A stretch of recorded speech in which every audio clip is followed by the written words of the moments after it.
My bedroom was filled with the rhythmic ticking of the grandfather clock that stood in the corner. I had always found the sound comforting, a lullaby that lulled me to sleep every night. But lately, the ticking had begun to sound different, more urgent and menacing. It was on a particularly dark and stormy night that I first noticed the change. The wind howled outside, rattling the windows and sending shivers down my spine. As I lay in bed, trying to ignore the storm, I couldn't shake the feeling that something was wrong.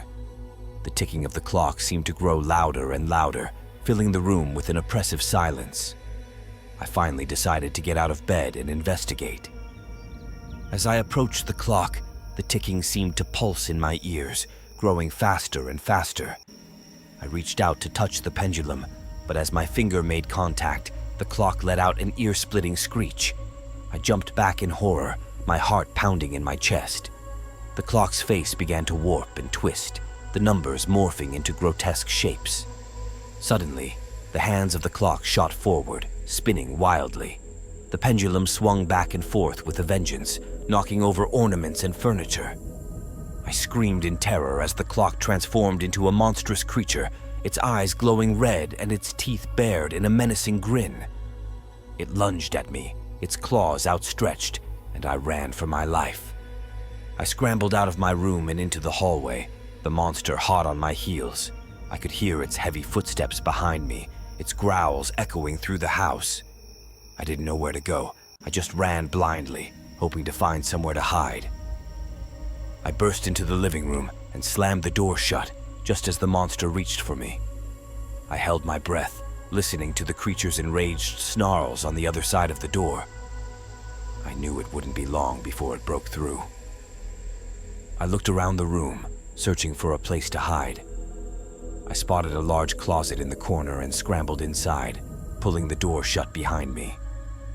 I huddled in the darkness, listening to the monster's footsteps around the room. It seemed like hours before the footsteps finally ceased. I held my breath, not daring to make a sound.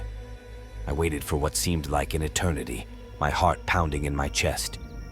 Finally, I decided to risk it. I slowly opened the closet door and peered out. The room was empty, the monster gone. I sighed with relief, but I knew that it was only a matter of time before it returned. I couldn't stay in the house any longer. I had to find help. I slipped out of the house and into the storm, running as fast as I could. I didn't know where I was going, but I knew I had to get away from the ticking clock. I ran through the streets, the wind whipping at my hair and the rain pouring down my face. I didn't dare look back, afraid that the monster would be right behind me. Finally, I reached the police station. I burst through the doors, panting and sobbing. I told the officers everything that had happened, but they didn't believe me. They thought I was just a scared child having a bad dream. I begged them to help me, but they just laughed at me. They told me to go home and get some rest. I left the police station feeling defeated and alone.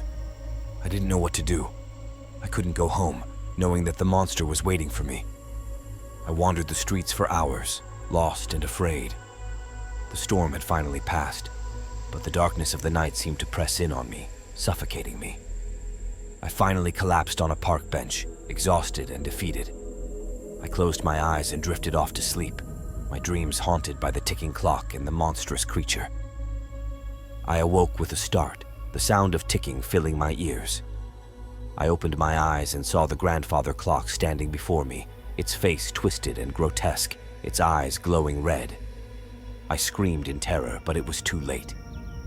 The clock lunged at me, its claws outstretched, and I knew that this time there was no escape.